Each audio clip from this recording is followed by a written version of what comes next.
ঠিক ২ বছর ১ মাস ১০ দিন পর ফিরেছেন ভিকি জাহেদ, আফরান নিশো আর আকা। নিশো আর ভিকি জাহেদ যখন একসাথে আসেন, এক্সপেকটেশন এর লেভেল অটোমেটিকভাবে বেড়ে যায়। আজকে কথা বলবো আকা ওয়েব সিরিজ নিয়ে। আকা ওয়েব সিরিজ কি পুনর্জন্ম থেকে ভালো? ভিডিও শুরু করার পূর্বে বলে রাখি, আজকের আলোচনায় প্রচুর স্পয়লার থাকবে। অর্থাৎ যারা এখনো সিরিজটি দেখেননি তারা আগে দেখে নেবেন, না হলে আমার আলোচনায় মজা পাবেন না। আমার নাম আবুল কালাম আজাদ। অর্থাৎ আকা। সিরিজ মুক্তির আগেই ট্রেলারে আকা নামের অর্থ রিভিল করা হয়। গল্পে আমরা দেখি ২৫ বছর আগে আকা নামের একজন মানুষ শুধু অপরাধীদের ধরে ধরে হত্যা করত। কিন্তু হঠাৎ করে সেই আকা গায়েব হয়ে যায়। সিরিজের শুরুতে পরিবারের যে মৃত্যুর ঘটনা দেখানো হয় তার আসল কারণ সিরিজের কোথাও রিভিল করা হয়নি। আমি যখন সিরিজটি দেখছিলাম তখন আমার মনে হচ্ছিল আজাদের বাবাই হয়তো আকা। কিন্তু ভিকি জাহেদ বলে কথা, আজাদের আঁকা হয়ে ওঠার গল্প, তার চারপাশের পরিবেশ সবকিছু তিনি খুব স্ট্রংলি বিল্ড করতে পেরেছেন। সিরিজে একটা নির্দিষ্ট কালার প্লেট বজায় রাখা হয়েছে।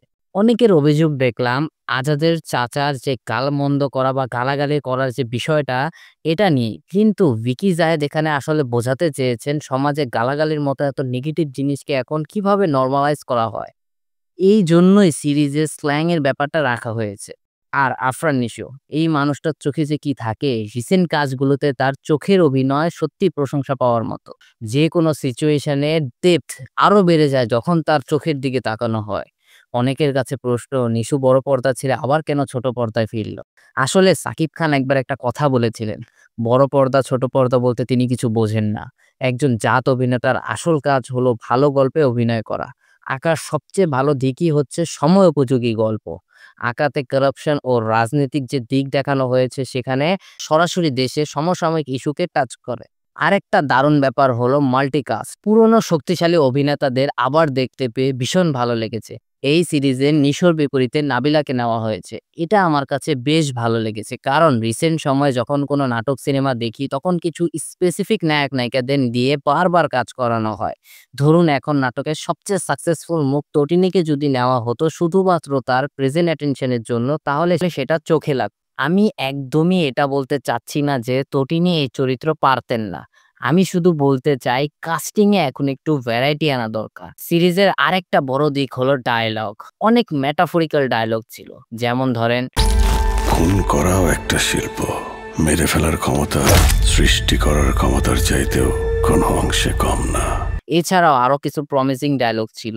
এখন আসি ইমপ্রুভমেন্টের জায়গায়। আমার কাছে overall screen play, visual presence সবকিছু ঠিকঠাক লেগেছে। তবে নিশোর লুক নিয়ে আরেকটু এক্সপেরিমেন্ট করা যেত। কারণ এই একই লুক আমরা তার আগের সিনেমা দাগিতেও দেখেছি। ফলে মাঝে মাঝে তার ক্যারেক্টার দাগি সিনেমার নিশান হয়ে যাচ্ছিল।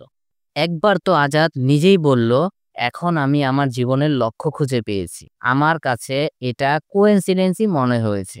তবুও ডিরেক্টর চেষ্টা করেছেন লুক অ্যান্ড ফিল্ড মানসম্মত রাখা। মানুষরূপী পশু দেখা, আজাদের অ্যাবসেন্স, সিজার, রোগ সিরিজটিকে আরো স্ট্রং করেছে। এখন প্রশ্ন আসে, আজাদ কি পুনর্জন্মের রাফসান হক থেকে বেটার? ভিকি জাহেদ একবার বলেছিলেন, কম্প্যারিজন ইজ আ কার্স। অর্থাৎ আসলে রাফসান হক একজনই হয়, একবারই হয়। আজাদ কখনোই রাফসান হক হতে পারবে না।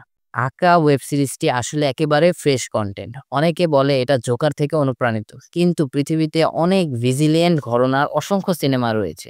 তাই ইন্সপিরেশন, নকল এইসব শব্দ এখানে ব্যবহার করা যায় না। প্রশ্ন হলো, সিরিজটি কি এখন টাকা দিয়ে দেখার মতো?